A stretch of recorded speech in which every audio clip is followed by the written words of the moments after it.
কিছুক্ষণ হতো গান শোনা যাইতো, বন্ধু আমার বাড়ির সামনে দিয়ে বউ লইয়া হাঁটতে যায়, বুকটা আমার হাঁটতে যায়। এখন এই গানের মজা আসেনি, পয়সা গেছে। এরপরে শুনলাম চাইলাম যারে ভাইলাম না তারে, এখন এটাও নাই। এরপরে শুনলাম কল্যাবীতে গাইতার রহমত ধরে, এখন এটাও নাই। এরপরে শুনলাম ফতিরের জায়গা থেকে তোমার আশায়, এখন এটাও নাই। এরপরে শুনলাম মধু হই হই বিষ খাওয়াইলা, এখন এটাও নাই, হুসা গেছে। কথা ঠিক না?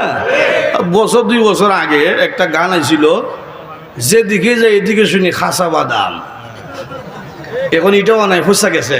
কথা ঠিক না?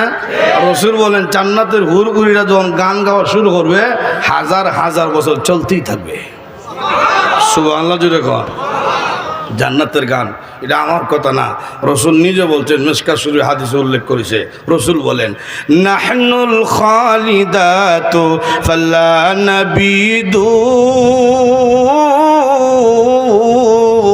ونحن النائمات فلا نبعث ونحن الرازيات فلا نسخط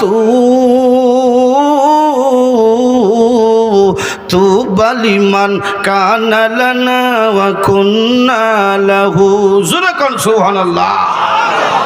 হুরহুরিরা নাচতে থাকবো, গাইতে থাকবো, আর গান গাইয়া গাইয়া কইব আমরা কোনোদিন মরতাম না, বৃদ্ধ হইতাম না, সবসময় 16 বছর যুবতী তাহমু, কোনো সময় তোমরা রাগ করতাম না, আমরা মতো সুন্দর বউ হইয়া তোমাদের জীবন ধন্য, তোমাদের মতো সুন্দর জামাই হইয়া আমাদের জীবনও ধন্য।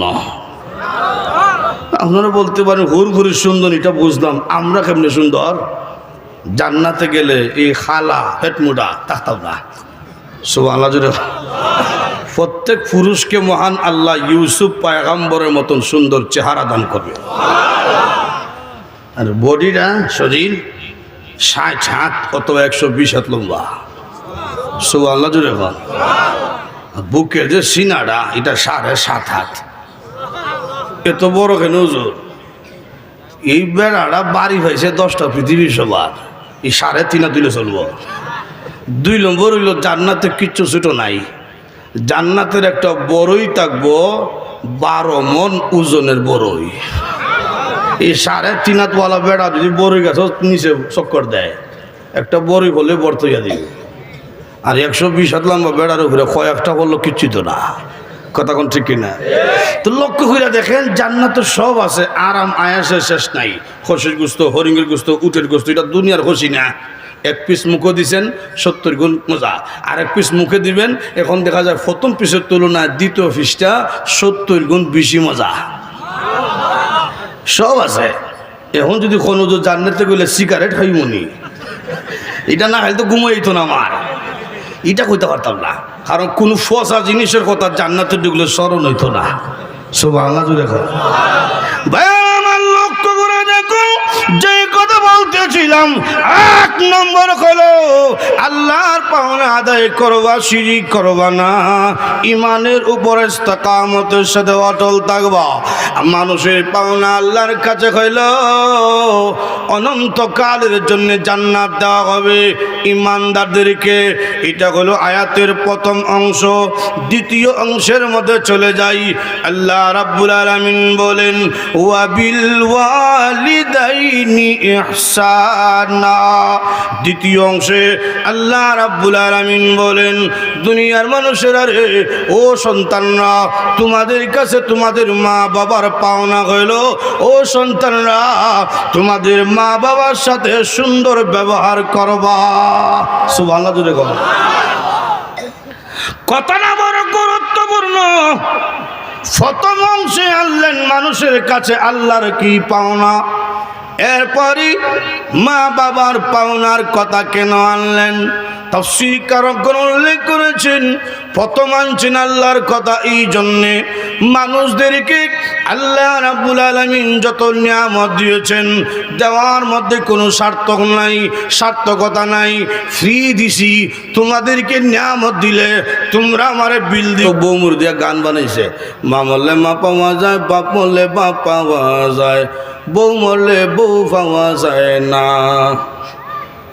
মুরব্বী হয়েছে তারে কইলে, বেটা তোর মা বাবা মরা ঘরে কেমনে হয়েছ, বউরে ভাইলে না কেমনে বুঝে এখন। কয় চাচা আমার বাবা যখন মারা গেল আপনি তো আমার মাথার মধ্যে হাত দিয়া বলছিলেন কান্না করিস না, তোর বাবা মরলে তো কি হয়েছে রে, আমি তো আছি, তো পাইছি না। আরো কিছুদিন পরে আমার মা মারা গেল। বৃদ্ধ বৃদ্ধ মহিলারা আমার সান্ত্বনা দেয়া কইল, কান্দিস না রে বাবা, সব একদিন মরতে হইব, কান্দিস না, তোর মা মরলে কি হয়েছে, আমরা তো আছি, মাও তো হয়েছি। আরো কিছুদিন পরে আমার ওয়াইফ মারা গেল, বউ মারা গেল। গ্রাম ভর্তি মহিলা একটা আয়া হইল না, কান্দিস না, তোর বউ মরলে কি তো হয়েছে, আমরা তো আছি। বুঝেন গাদা বুঝছি গিতা। মা মরলে মার মতন কেউ হইবেন না, বাবার মতন দরদি কেউ হইবেন না, কিন্তু বউ মরলে বউয়ের চাইতে আরো স্পেশাল হওয়া দিব। প্রথম বউ দেখা গেছে বেটা মারা গেছে, দ্বিতীয় আরেকটা বিয়া করছে, এখন দেখা যায় প্রথম স্ত্রী চাইতে দ্বিতীয় স্ত্রীটা বিয়া করছে, এটা ভালোবাসা আরো বেশি, এরকম হয় না? এই জন্যে মা বাবার মতন এখন কেউ হইবেন না। ছেলে বিদেশে থাকে, এখন স্ত্রীর নামে অ্যাকাউন্ট খুলছে, প্রিয়তমা অ্যাকাউন্ট, সব টাকা এই অ্যাকাউন্টে জমা হয়। বাবা চিকিৎসার টাকা পায় না, মা চিকিৎসার টাকা পায় না, এইরকম কুলাঙ্গার সন্তান আছে না নাই? যদি মা বাবারে কষ্ট দাও, জিন্দগি বরবাদ, শান্তি হইব না, শান্তি হইব না। স্ত্রীর কথা চলে, পুরুষরা যদি মহিলার অধীনে চলে যায়, বউ মরি যদি উড়ে যায়, লাভের চাইতে ক্ষতির সম্ভাবনা বেশি। রাস্তার হকির হইবা, রাস্তার হকির, কথা কোন ঠিক কিনা? একটা কিচ্ছা কইয়া লাই না, কষ্ট হইতেছে। এক বউ মুরিদ বাদশা, তার দরবার আইসে এক মাছওয়ালা, বড় একটা মাছ লইয়া। বাজারে গেছি না, আইসে আপনার রাজ দরবারও বকশিস হইবার আশায়। ঠিক আছে নে 2000, বকশিস দিছে আরো 2000, মিললে কত হইছে? 4000। খুশি হয়ে গেছে গা। বাদশার যে ওয়াইফ রানী, এই মহিলা হইল হারকিফটা। যখন মাছ নিয়ে গড়ে গেছে, তো বেগম ওইটা কত দিয়ে কিনছ? 60,000 টাকা। দেখো ইন্না দিল্লা, মাছ ফিরিয়ে দাও, টেহা ঘুরে আনো। মাছ কিনার হরে কিন্তু ফিরত দেওয়ার সিস্টেম নাই, কথা ঠিক না? এমন সাধারণ ব্যক্তি না, একজন বাদশা মানুষ কেমনি কিতা করতো? খুব বুদ্ধির শিখাইয়া দেই, বেকল বাদশা বুদ্ধি নাই, বুদ্ধি দিয়া দেই। কি বুদ্ধি? মাছওয়ালারে আনার পরে কইবা, এই মাছ তোর মাছ এটা বেটা না বেটি? বেটা বেটি বুঝছেন নি? পুরুষ না মহিলা, কোনটা? যদি কয় পুরুষ, কইবা মহিলা মাছের দরকার, আর যদি কয় মহিলা, কইবা পুরুষ মাছের দরকার। আটকা দিব, সব দিতে পারতো না, এই ফেসওয়ালা টাকা নিয়ে আইবা। বাদশা কয়, তোর তো বুদ্ধি খারাপ না, আনছে মাছওয়ালা, কিরে মাছওয়ালা, তোর মাছ এটা বেটা না বেটি কোনটা? মাছওয়ালা খাওয়া বিক্রি করছি কয়েক ঘন্টা আগে, এখন বেটা বেটি জিগাই কিটা? তুইলে কোনো কিন্তু আছে? এমনি কয়, স্যার আমার মাছ বেটাও না বেটিও না, এটা হিজড়াটা, এটা হিজড়াটা।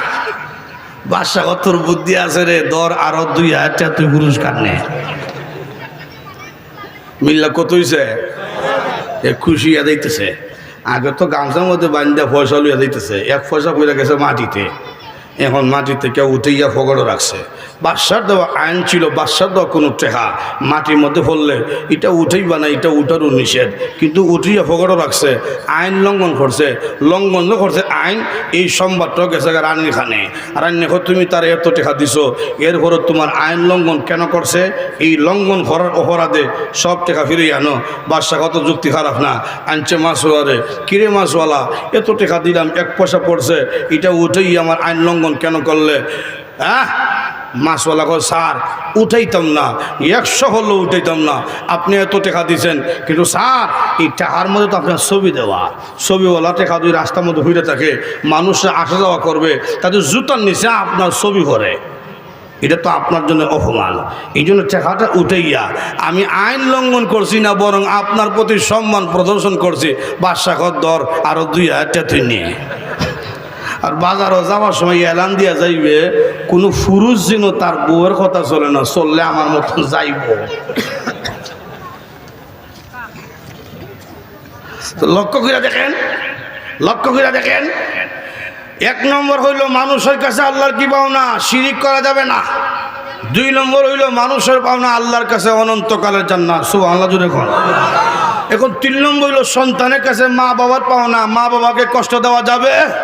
আর যখন কষ্ট দেওয়া যাবে না। 4 নম্বর হইল সন্তানের কি পাওনা। উঠছেন না, শেষ কিন্তু 2টা ছাত্র আছে হাফেজ, পাগড়ি দেব না, পাগড়ি দেওয়া হবে।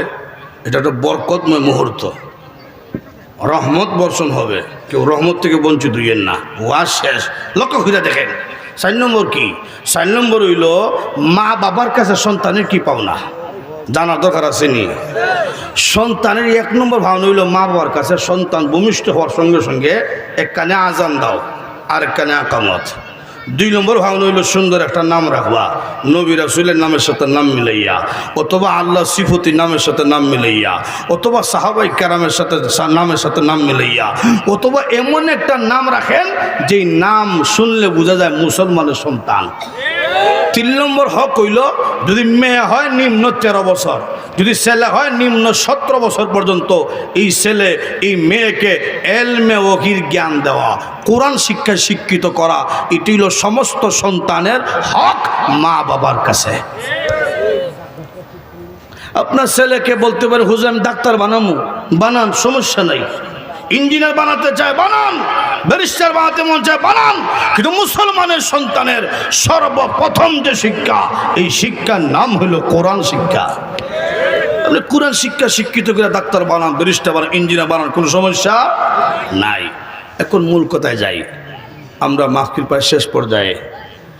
যে এক ব্যক্তি ভাঙ্গা কাঠের মধ্যে ঘুমাইছে, ভাঙ্গা কাঠের মধ্যে ঘুমাইয়া স্বপ্নে দেখতেছে এই ঘুরা গাজীপুরের মধ্যে সবচেয়ে সুন্দর হয়েছে মাইয়া মহিলাটা, এটারও বিয়া করছে। স্বপ্নে দেখতেছে সুন্দর একটা 3 তলা বাড়ি বানাইছে। বিয়ার বছর 1.5 বছর পরই একটা ছেলে সুন্দর জন্মগ্রহণ করছে। ছেলেটা কিছু বড় হয়েছে, ডাইনিং টেবিলের মধ্যে স্ত্রী উন্নত মানের খাবার পরিবেশন করে রাখছে। স্ত্রী তার সন্তানকেও বলতেছে তোর আব্বুকে গিয়ে বল আমরা একসাথে খাবার খাবো। তো ছেলেটাকে বলতেছে আব্বু আম্মু বলছেন আপনি আসেন একসাথে বসে খাবার খাবে। তো সে অভিমান করে বলতেছে না আমি খাবো না। তুই কেন আসলে? তোর মা আসবে, তুই আসলে কেন? এই জন্য অভিমান করে বলতেছে না আমি খাবো না, না আমি খাবো না। জি মাত্র বলছে বাঙ্গা খাটের মধ্যে যে ঘুমে আসছিল লারা যা উঠছে। ঘুম থেকে জাগ্রত উঠে কয় আমার উন্নত মানের আলং গেল কই, কাঠ 3 তলা বাড়ি কই, এত সুন্দর ওয়াইফ আসিল গেল কই, আমার ছেলেটা কই? ঠিক তেমনি ভাবে হযরত আলী রাদিয়াল্লাহু আনহু বলেন কবরে যখন একটা মানুষকে দাফন করা হবে জিন্দা হইয়া দেখবে উন্নত কাঠ নাই, স্ত্রী নাই, বাচ্চা নাই, দুনিয়ার ধনসম্পদ কিছু নাই, আমি মাটির বিছানার মধ্যে শুয়ে আছি। কথা কোন ঠিক না? দুনিয়া হলো ক্ষণস্থায়ী। যদি পরকালে স্থায়ী জীবনে শান্তি এবং জাহান্নাম থেকে মুক্তির জীবন পেতে চাও 1 নম্বর হইল আল্লাহর পাওনা আদায় করতে হবে। কথা কোন ঠিক না? কার পাওনা? আর জোরে কোন কার পাওনা? আল্লাহর পাওনাটা কি? আল্লাহ পাক প্রথম অংশে বলছেন ওয়া'বুদুল্লাহা ওয়া লা তুশরিকু বিহি শাইআ।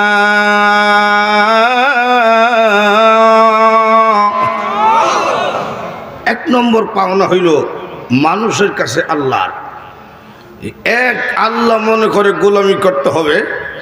আল্লাহর সাথে কোনো জিনিসকে অংশীদার করা যাবে না। এক আল্লাহ মনে করে গোলামি করতে হবে। আমাদের আল্লাহ কয়জন? আরো যদি কোন কয়জন? এক আল্লাহ মনে করে ওয়া'বুদুল্লাহ আর ওয়াহিদুল্লাহ। এক আল্লাহ মনে করে গোলামি করো। এক আল্লাহ মনে করে গোলামি করতে হবে। এই কথা কেন বললেন? বলার কারণ হইল যেই যুগে কুরআন নাজিল হয়েছিল সেই যুগের কাফিরদেরকে নবীজি প্রশ্ন করেছিলেন তোমরা মূর্তির সামনে মাথা নত কেন করো? তোমরা সম্মান প্রদর্শন কেন করো মূর্তিকে?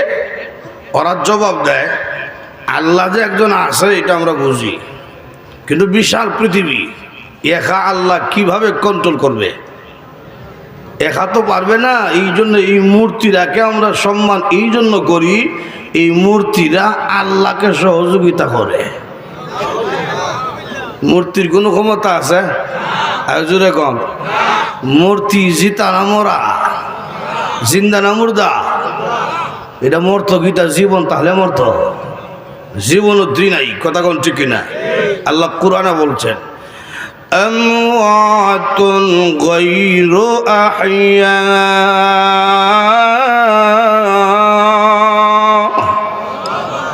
মূর্তির কোনো জীবন নাই। অনর্থক একটা জিনিস কখনো জিন্দা মানুষের মাবুদ হতে পারে? এক একটা মূর্তির নাম এক একটা। একটা মূর্তির নাম হইল লক্ষ্মী দেবী। এটা আপনার অলক্ষ্মীর থেকে বাঁচাইব। এক কাফের লক্ষ্মী দেবী খোদা লইয়া কই যাইতেছে, তো সামনে গেছে, তার পেশাবে ধরছে, তো খোদাকে খুলে রাখা বন্দা পেশাব কেমনে করতো? এই জন্য তার আসসালামু আলাইকুম ওয়া রাহমাতুল্লাহি ওয়া বারাকাতুহু।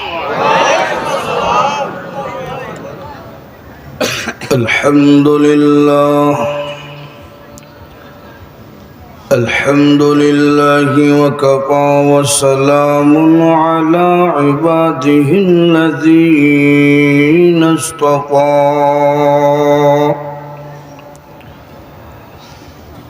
أما بعد فقد قال الله تعالى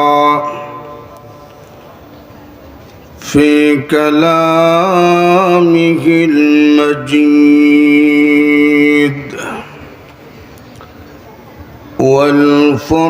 والفرقانه الحميد أعوذ بالله من الشيطان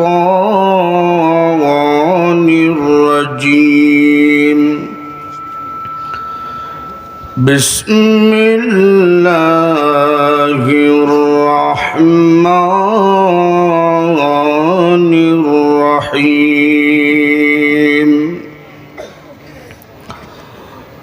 واعبدوا الله ولا تشركوا به شيئا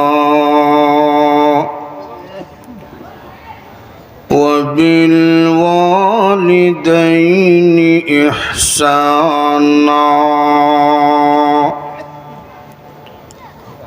صدق الله العظيم. اللهم صل على سيدنا ومولانا محمد وعلى آله وأصحابه وسلم. بلغ العلا بكماله كشف الدجى بجماله حسنت جميع خصاله. صلوا عليه إمام رسول प्रशय सजिम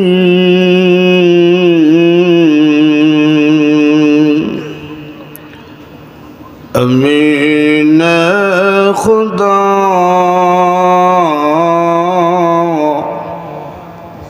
महब्बत जिब्राइल बलगल अला बिकमालिही كشف الدجى بجماله حسنت جميع خصاله. صلوا عليه.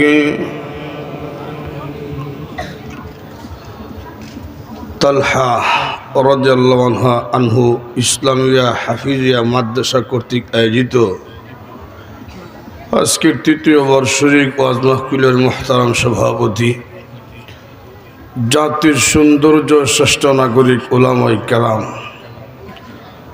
সম্মানিত সাদা দাড়িওয়ালা মুরব্বী বাবারা, প্রাণপ্রিয় যুবক ভাইয়েরা, পর্দার আড়ালে শ্রবণরত সম্মানিত মা ও বোনেরা, সর্বপ্রথমে আল্লাহ রাব্বুল আলামিনের দরবারে অসংখ্য অগণিত শুকর আদায় করছি, যিনি অত্যন্ত দয়া করে কোরআনের মজলিসে জান্নাতের বাগানে শরীক হয়ে বসার মতন তৌফিক দান করেছেন। এই জন্যে জবান কোলে উচ্চ কণ্ঠে আল্লাহ পাকের আলিশান দরবারে কালিমাত শুকর আদায় করে বলি আলহামদুলিল্লাহ। আজকে কোরআনের মজলিসে আসতে পেরে বসতে পেরে আমরা খুশি না বেজার? একটু যদি এখন খুশি না বেজার? এই কোরআনের মজলিসে জান্নাতের বাগানে আমাদের নিজস্ব শক্তির মাধ্যমে আসতে পারি নাই। এক মহাশক্তি, মহান আল্লাহ আমাদেরকে এই বাগানে আসার মতন তৌফিক দান করছেন। কথা ঠিক না? যদি নিজের শক্তিতে আসা যেত তাহলে আমাদের চাইতে আরো বড় শক্তিশালীটা এখনো রাস্তায় ঘুরতেছে। ঠিক আছে না? আল্লাহ পাক যে আমাদেরকে কোরআনের মজলিসের জন্য কবুল করেছেন, এই জন্য উচ্চ কণ্ঠে আবারও বলি আলহামদুলিল্লাহ। আপনারা হযরতের জবান থেকে অত্যন্ত মূল্যবান আলোচনা শুনতেছিলেন। এখন আমি আপনাদের সামনে কোরআনুল কারীমের সূরাতুন নিসার ৩৬ নম্বর আয়াতের প্রথম অংশ তেলাওয়াত করেছি। এই আয়াতকে সামনে রেখে সংক্ষিপ্তভাবে কিছু আলোচনা করব। আল্লাহ পাক যেন আমাকে ইখলাসের সাথে কথা বলার এবং সকলকে মনোযোগ সহকারে আমলের নিয়তে কথাগুলো শোনার জন্য তৌফিক দান করে সকলে বলি আমিন। শেষ পর্যন্ত বসে থাকার মতন ইচ্ছা আছে তো? শেষ মুনাজাত এমনও হতে পারে আজকের এই দোয়ার মাধ্যমে মহান আল্লাহ আমাদের জীবনের সব গুনাহ মাফ কইরা আল্লাহর বন্ধু বানাতে পারেন। এমনও হতে পারে এই মুনাজাত জীবনের শেষ মুনাজাত, তাই আমরা মুনাজাতের শরীক হয়ে বাসায় ফিরবো বলে ইনশাআল্লাহ। আমি যে আয়াতের অংশ তেলাওয়াত করেছি, এই আয়াতের অংশে মহান আল্লাহ দুইটা কথা তুলে ধরেছেন। প্রথম কথা হইল মানুষের কাছে আল্লাহর কি পাওনা। দ্বিতীয় কথা হইল সন্তানের কাছে মা বাবার কি পাওনা। মানুষের কাছে আল্লাহর পাওনা আছে, আল্লাহর কাছেও মানুষের পাওনা আছে। সন্তানের কাছে মা বাবার পাওনা আছে, মা বাবার কাছেও সন্তানের পাওনা আছে। উস্তাদের কাছে ছাত্রের পাওনা আছে, ছাত্রের কাছেও উস্তাদের পাওনা আছে। জনগণের কাছে সরকারের পাওনা আছে, সরকারের কাছেও জনগণের পাওনা আছে। যখনই পাওনা হক অধিকার আদায় হয় না, তখনই গড়ে সমাজে রাষ্ট্রে সব জায়গায় অশান্তি সৃষ্টি হয়। আজকে গোটা বিশ্বের দিকে তাকিয়ে দেখুন, বিশ্বের কোথাও শান্তি নাই। বোঝা যায় শান্তি কোনো ব্যক্তির নাম ছিল, ওই ব্যক্তি মারা গেছে, এখন খুঁজে পাওয়া দিতেছে না। কথা ঠিক না? গাড়ির মধ্যে লাগছে দুইজনে ঝগড়া, ঘুষি মাইরা নাক সাফা করে বলাইছে। কি নিয়া? ফাঁসের লোকে বিড়ি টানতেছে। তো এই বদ্ধ লোকে কইল, বাইরে আমি জীবনও বিড়ি মুখো নিছি না, তুমি খাইও না। তুমি যে এরকম চৌরাস্তা থেকে কোনো বাড়ি গিয়া 10 টাকা দিবা, আমিও তো দিব। তো আমি 2 মাস সালে সমস্যা কি? এই বেটা হইল তোমার দুমা তোমার সিটের মধ্যে রাখো, এদিকে আইলে একটা দোষী দিব। কথা কোন ঠিক না? এই যে ঘুষি দিল কেন? অধিকার হক সঠিকভাবে ভাবনা হয়েছে না। কথা কোন ঠিক কিনা? মূল কারণ হক। মূল কারণ কি? গড়ে যান, হক অধিকার আদায় হয় না, তখনই গড়ে অশান্তি সৃষ্টি হয়। দেশে মারামারি তৈরি হয় কোন সময়? যখন হক আদায় হয় না তখন। কথা কোন ঠিক কিনা? আমরা মুমিন, আমরা শুধু দুনিয়ার জমিনে শান্তি চাই না, আমরা দুনিয়া এবং আখিরাতের জীবনে শান্তির জীবন চাই। কথা কোন ঠিক কিনা? এই দুনিয়ার জীবন ক্ষণস্থায়ী। আগামীকাল সূর্যের আলো দেখবো এইরকম কোনো গ্যারান্টি নাই, ক্ষণস্থায়ী। পরকালের জীবন এমন এক জীবন যেই জীবনের শুরু আছে কিন্তু শেষ নাই। এই দুনিয়ার রাজত্ব, এমপিত্ব, মন্ত্রিত্ব কিছু না। যে ডাল যা রাত্রে ভাত খাইছে হেও যেমন রাত্রে তা ঘুমাইব, রোজ দেখাইল ঘুমাইব, ঠিক না? একরকম চললেই হইল, দুনিয়া ক্ষণস্থায়ী। আল্লাহ কোরআনে বলছেন, কুল মাতাউদ দুনিয়া কালিল।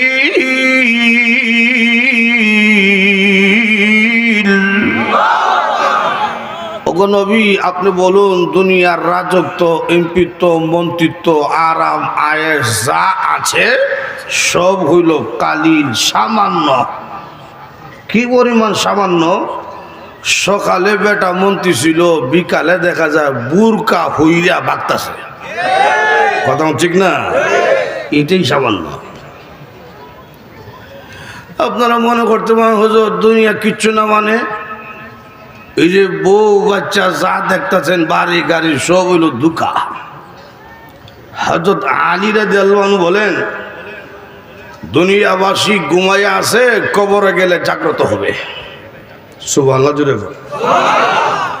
এটা এমনি বুঝবেন না, তানবী রহমতুল্লাহ আলাইহি দৃষ্টান্ত দিয়া বুঝাইছে যে এক ব্যক্তি ভাঙ্গা কাঠের মধ্যে ঘুমাইছে, ভাঙ্গা কাঠের মধ্যে ঘুমাইয়া স্বপ্ন দেখতেছে, এই ঘুরা গাজীপুরের মধ্যে সবচেয়ে সুন্দরী যে মাইয়া মহিলাটা এটার বিয়া করছে, স্বপ্নে দেখতেছে। সুন্দর একটা 3 তলা বাড়ি বানাইছে। বিয়ার বছর 1.5 বছর পরই একটা ছেলে সুন্দর জন্মগ্রহণ করছে। ছেলেটা কিছু বড় হইছে, ডাইনিং টেবিলের মধ্যে স্ত্রী উন্নত মানের খাবার পরিবেশন করে রাখছে। স্ত্রী তার সন্তানকেও বলতেছে, তোর আব্বুকে গিয়ে বল আমরা একসাথে খাবার খাবো। তো ছেলেটাকে বলতেছে, আব্বু আম্মু বলছেন আপনি আসেন, একসাথে বসে খাবার খাবে। তো সে অভিমান করে বলতেছে, না আমি খাবো না। তুই কেন আসলে? তোর মা আসবে, তুই আসলে কেন? এই জন্য অভিমান করে বলতেছে, না আমি খাবো না, না আমি খাবো না। জি মাত্র বলছে, বাঙ্গা খাটের মধ্যে যে ঘুমে আসছিল লারা যা উঠছে। ঘুম থেকে জাগ্রত উঠে কয়, আমার উন্নত মানের আলম গেল কই? কাঠ 3 তলা বাড়ি কই? এত সুন্দর ওয়াইফ আসিল গেল কই? আমার ছেলেটা কই? ঠিক তেমনি ভাবে হযরত আলী রাদিয়াল্লাহু আনহু বলেন, কবরে যখন একটা মানুষকে দাফন করা হবে, জিন্দা হইয়া দেখবে উন্নত খাট নাই, স্ত্রী নাই, বাচ্চা নাই, দুনিয়ার ধনসম্পদ কিছু নাই, আমি মাটির বিছানার মধ্যে শুয়ে আছি। কথা কোন ঠিক কিনা? দুনিয়া হলো ক্ষণস্থায়ী। যদি পরকালে স্থায়ী জীবনের শান্তি এবং জাহান্নাম থেকে মুক্তির জীবন পেতে চাও, 1 নম্বর হইল আল্লাহর পাওনা আদায় করতে হবে। কথা কোন ঠিক কিনা? কার পাওনা? আর জোরে কোন কার পাওনা? আল্লাহর পাওনাটা কি? আল্লাহ পাক প্রথম অংশে বলছেন, ওয়া'বুদুল্লাহা ওয়া লা তুশরিকু বিহি শাইআ।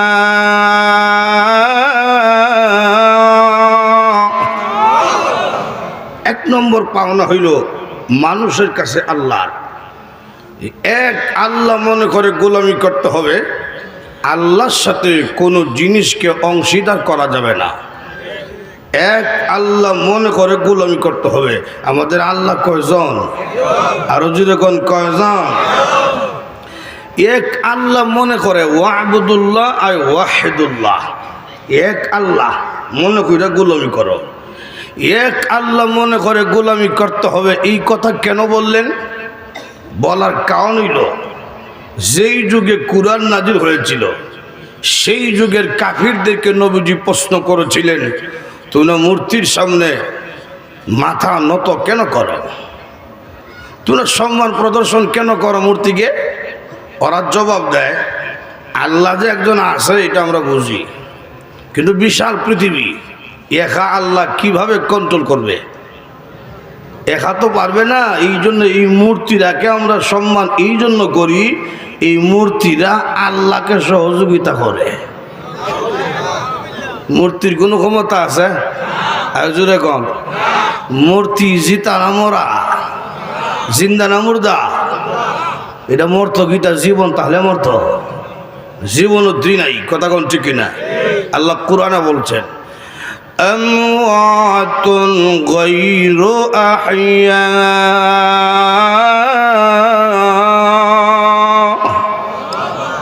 মূর্তির কোনো জীবন নাই, অনর্থক একটা জিনিস কখনো জিন্দা মানুষের মাবুদ হতে পারে?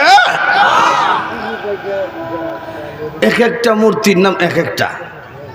একটা মূর্তির নাম হইল লক্ষ্মী দেবী, এটা আপনার অলক্ষ্মীর থেকে বাঁচাইব। এক কাফের লক্ষ্মী দেবী খোদা লইয়া কই যাইতেছে, তো সামনে গেছে, তার পেশাবে ধরছে, তো খোদাকে খুলে রাখা বন্দা পেশাব কেমনে করতো? এই জন্যে তার মূর্তিটার একটা গাছের সাথে হেলান দিয়ে দাঁড় করায় রাখছে। কিছু দূরে বসে পেশাব করতেছে, হঠাৎ করে শুনে উপর থেকে নিচে পানি ভরা শব্দ শোনা যায়। পিছনে তাকিয়া দেখে একটা কুকুর মূর্তির নাক বরাবর পেশাব করতেছে। এমনি করলে, ও খোদা, তোমাকে আনছি, আমার উপরে কোনো গজব আইলে আমারে বাঁচাইবা, এখন দেখি তোমার উপরে গজব আয় পড়ছে। কুকুরকে তাড়াও। কুকুরকে তাড়াইবার মতন শক্তি কি মূর্তির আছে? আরো যখন আছে, তখন রাগ উঠছে, একটা আষাঢ় দিয়ে হাত পা ভেঙে ফেলেছে। মূর্তির কোনো ক্ষমতা? মূর্তিকে আল্লাহর সাথে অংশীদার কইরো না, বৃক্ষকে আল্লাহর সাথে অংশীদার কইরো না, চন্দ্র সূর্যকে আল্লাহর সাথে অংশীদার কইরো না, আগুনকে আল্লাহর সাথে অংশীদার কইরো না। পৃথিবীর কোন শক্তিকে আল্লাহর সাথে অংশীদার করা যাবে না। আমাদের আল্লাহ হলো একজন, কথা কোন ঠিক কিনা? এক আল্লাহ মনে করে গোলামি করতে হবে। এখন প্রশ্ন হইল, আমি কেন গোলামি করব? কেন আল্লাহ বলছেন গোলামি করো? বলার কারণ হইল, আমার মাথা থেকে পা পর্যন্ত যা আছে এগুলা কিচ্ছু আমার না, এগুলা দিছেন কে? আরো যদি কোন কোনো সন্দেহ আছে? অস্বীকার করার মতো ক্ষমতা আছে? আল্লাহ কোরআনে বারবার প্রশ্ন করছেন, فَبِأَيِّ آلَاءِ رَبِّكُمَا تُكَذِّبَانِ।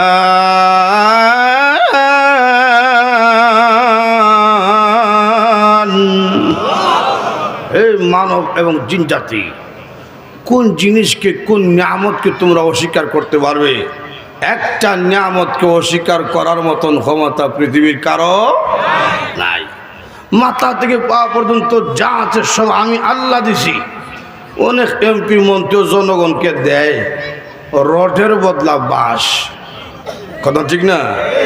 আল্লাহ কয়, আমি রডের বদলা বাঁশ দেই নাই, দিছি এমনভাবে নিয়ামত যেইভাবে দিলে তোমার কল্যাণ হয়, ফায়দা হয়। সুবহানাল্লাহ জুড়ে কর। লক্ষ্য করে দেখেন, হাতের নখ লম্বা হয়, পায়ের নখ লম্বা হয়, প্রতি সপ্তাহ কাটতে হয়। যদি হাত পায়ের নখের মতন মুখের ভিতরে দাঁত লম্বা হইতে থাকতো, খুব সুবিধা হইতো। আমরা এই দাঁত তো এই জায়গায় ছিল না, আস্তে আস্তে উঠলো, লম্বা হইলো, এই জায়গায় ব্রেক দিল কেন? এটা কার হুকুম? আরো যেরকম কার হুকুম? ও মানুষ, এইরকম না দিলে তোমার কষ্ট হবে, এই জন্য এমন ভাবে দিছি যেইভাবে দিলে তোমার কল্যাণ হয়। জোরে কোন সুবহানাল্লাহ। চক্ষু দিছেন কে? আল্লাহ প্রশ্ন করতেছেন, আলাম নাজআল লাহু আইনাইন।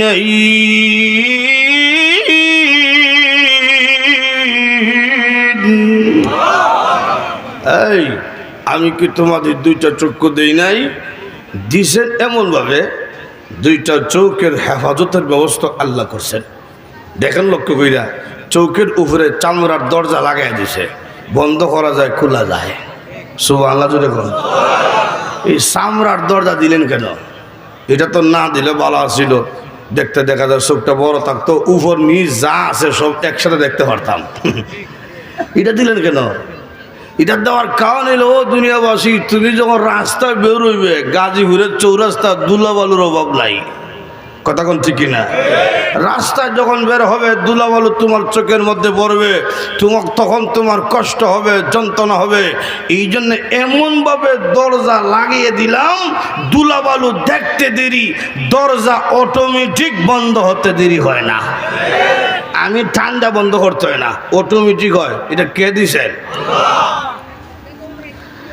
এই জন্য আমার আল্লাহ রাব্বুল আলামিন বলেন, মাথা থেকে পা পর্যন্ত যা আছে সব কিছু নিয়ামত আমি দিয়েছি। আকাশকে ছাদ বানিয়ে দিলাম, জমিনকে বিছানা বানিয়ে দিলাম। রাত দুনিয়ার মানুষ, তোমার যা লাগে সব আমি দিয়েছি, সুতরাং গোলামি করতে হবে আমার। জোরে কোন কার? আরো জোরে কার?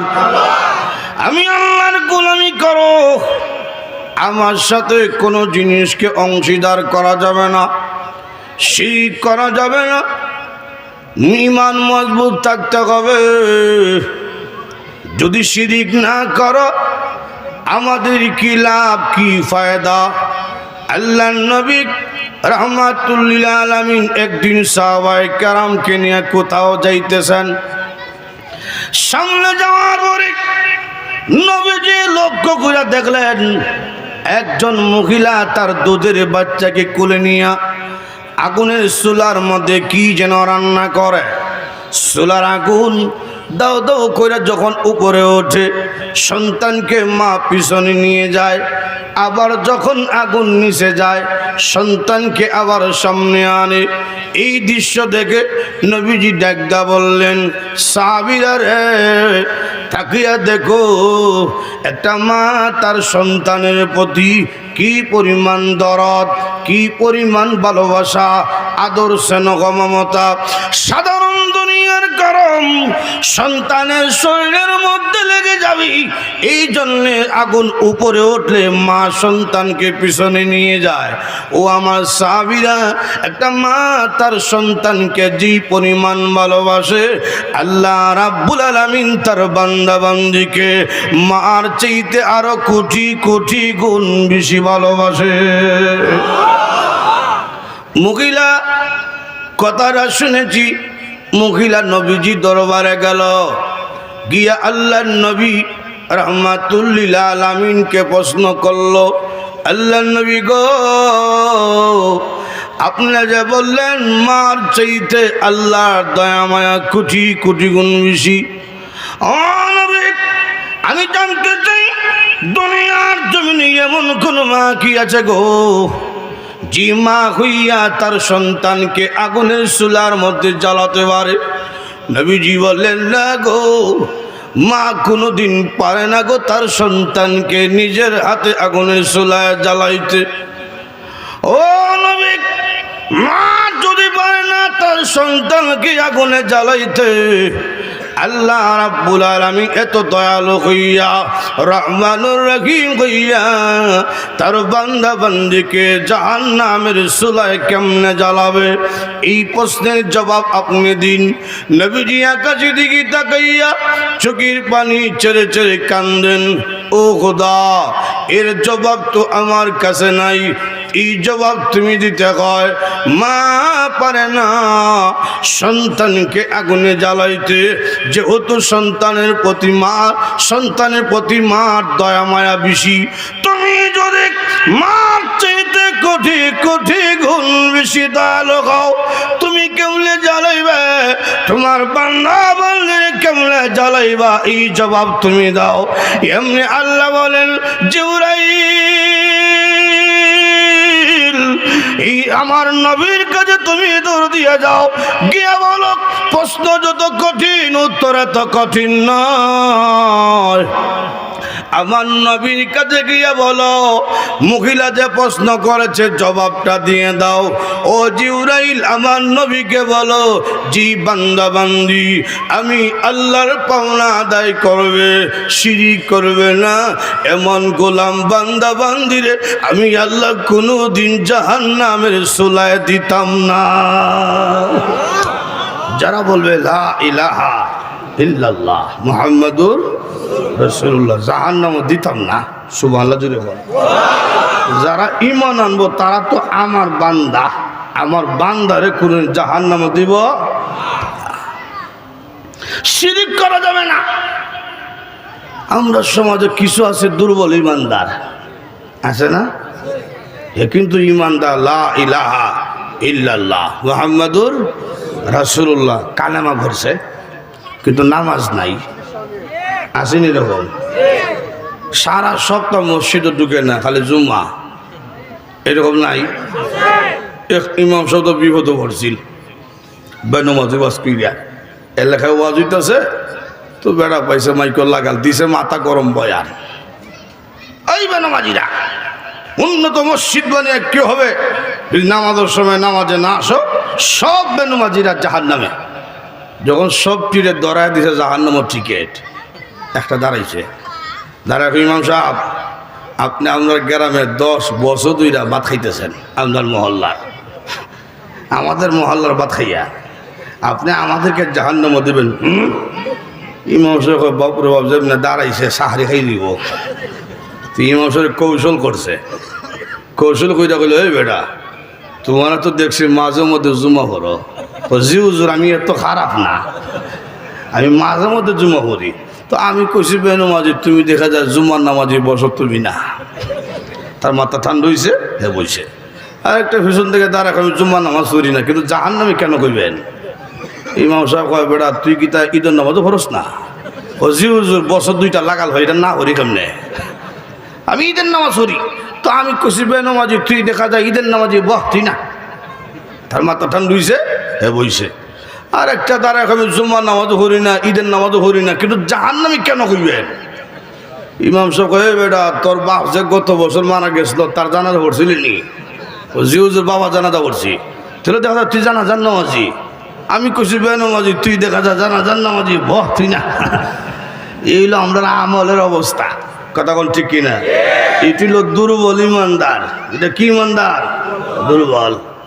2 নম্বর হইল তার সিরত সুরত দেখলে চিনবেন না এটা মুসলমান না ও মুসলমান, এরকম আছে না নাই? জিজ্ঞেস করলেন তোর নাম কি? কয় রতন। তো ভাই আসেনি? জি। নাম কি দা? কয় সফল। তো বোন আসেনি? কয় জি। নাম কি? কয় প্রিয়াঙ্কা। রতন, সফল, প্রিয়াঙ্কা, এই নাম শুনে কি আপনি বুঝতে পারছেন হে যে মুসলমান? তাকাইলেন পোশাকের দিকে, এখন দেখা যায় এমন পোশাক পরছে আঁটুর নিচে সিরা। 2-3 বছর আগে যখন দেখছিলাম সিরা, তো ভাবছি মনে কুত্তা কামড় দিছে। পরে শুনি না এটা নাকি ফ্যাশন। তো এখন যদি সিরা হইরা কয় ফ্যাশন, কোন দিন তো ফ্যান্টোর চেইন করলা কইব ফ্যাশন। তা আগে তো ছিল আঁটুর নিচে সিরা, এখন দেখছি আঁটুর উপরে সিরা, অর্থাৎ হেড অফিসের কাছাকাছি গেছে গা। কথা এই অবস্থা কেন? এটা দুর্বল ইমানদার। এটা কি? দুর্বল। কিন্তু পড়ছে লা ইলাহা ইল্লাল্লাহ মুহাম্মাদুর রাসূলুল্লাহ। আবার তার সামনে আলিম উলামার বিরুদ্ধে কথা কইলে সহ্য করে না, কোরআনের বিরুদ্ধে কথা বললে সহ্য করে না, আল্লাহ এবং তার রসুলের বিরুদ্ধে কথা কইলে সহ্য করে না, কিন্তু নামাজ পড়ে না। সহ্য করে না কেন? আল্লাহর বিরুদ্ধে কথা কইল বরদাস্ত করতে পারে না, তার বিরুদ্ধে অ্যাকশন নেয় কেন? ভিতরে ঈমান আছে। এই যে দুর্বল ইমানদার, এই রকম ইমানদার যদিও হয় আল্লাহ পাক তাকে মাফ করে দিবেন। যেমন আপনারা কইতে পারেন হুজুর তুলে তো সহজ বাজা আজকে পাইছি, কেন নামাজ কিসের রোজা? একবারে সহজ, আমরা তো সব কালেমাওয়ালা, দরকার নাই আর নামাজ রোজার। এটা কইলে হইতো না। আল্লাহ কুরআনের আয়াতে বলছেন শিরিক ছাড়া যদি কোনো উঠতে পারো আমি আল্লাহ ইচ্ছা করলে মাফ দিব, লিমাইয়াশা, যাকে ইচ্ছা তাকে। আমি যে নামাজ পড়তাম না, আমার হয়ে যে আল্লাহ ইচ্ছে হইব কোনো গ্যারেন্টি আছে? আর জোরে কন। আল্লাহ বলেন তুমি যদি ইমানদার হও, শিরিক না করো, গুনাহগার হও, শিরিক না করো, হাসরে মাটি ইচ্ছা করলে মাফ দিয়া জান্নাতের টিকিট দান করে দেব। অনেক ব্যক্তিকে আল্লাহ পাক দুর্বল ইমানদার জাহান্নামে ফেরেশতা হাতে পায়ে রশিদা বাঁধা লেছে, বলবেন জাহান্নামে নিক্ষেপ করো। নিক্ষেপ করা আদেশ করা মাত্র সঙ্গে সঙ্গে পুইরা গেছে জাহান্নামে। আল্লাহ বলবেন উঠে আনো, উঠে আনো। যেই মাত্র এই ব্যক্তিকে জাহান্নামের আগুন থেকে উঠে আনা হবে, আল্লাহ রাব্বুল আলামিন বলবেন বান্দারে, আদেশ করা মাত্র জাহান্নামে পড়ে গেলে কারণ কি? দেরি করলে না। সেই ব্যক্তি বলবে প্রভু আমি জানি জাহান্নামে যাওয়ার জন্য আমাকে আদেশ করা হয়েছে, যদিও জাহান্নামে যাওয়ার আদেশ, কিন্তু এটা তো তোমার বিধান। হ্যাঁ প্রভু, দুনিয়ার জমিনে বিভিন্ন বিধান দিয়েছিলেন, কিন্তু নফসের দোকায় বিধান পালন করতে পারি নাই। আজকে যদিও জাহান্নামে যাওয়ার আদেশ দিয়েছ, আমি সঙ্গে সঙ্গে আদেশটা মানলাম, গ্রহণ করলাম। এই জন্যে দুনিয়ার জমিনে আলেম উলামার জবান দিয়া শুনছিলাম তোমার নাম রহমান, তোমার নাম রহিম, তোমার দয়া মায়ার শেষ নাই। প্রভু আজকে কিয়ামতের কঠিন ময়দানে যদি তোমার একটা বিধান আমি মানতে পারি, একটা আদেশ যদি বলার সঙ্গে সঙ্গে মানতে পারি, তোমার দয়া লাগতে পারে, মায়া লাগতে পারে। এই জন্য আমি জাহান্নামের মধ্যে পড়ে গেছি। এমনি আল্লাহ বলবেন বান্দা রে, ঠিকই তুই বলছো, আমার নাম রহমান, আমার নাম রহিম। রে আল্লাহ, তোর কথা শুনে আমার কুদরতি রহমতি কলিজার মধ্যে জুস মারছে। যারে বান্দা যা, তোর জিন্দেগির গুনাহকে মাফ করে আমি আল্লাহ তোকে জান্নাতে টিকিট দান কইরা দিলাম। এইরকম অনেককে আল্লাহ মাফ দিব।